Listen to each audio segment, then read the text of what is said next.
Hello guys, in this video I'm going to show you how to select the conversation quality on the VLC application. But first of all, I just want to mention, please don't forget to subscribe to our channel because at 100,000 subscribers we are going to show you our YouTube revenue statistics and growth strategy of to make money online. So let's jump into it.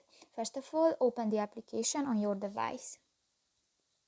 Tap to the More button under the playlist option at the left side on the screen and click to the settings icon.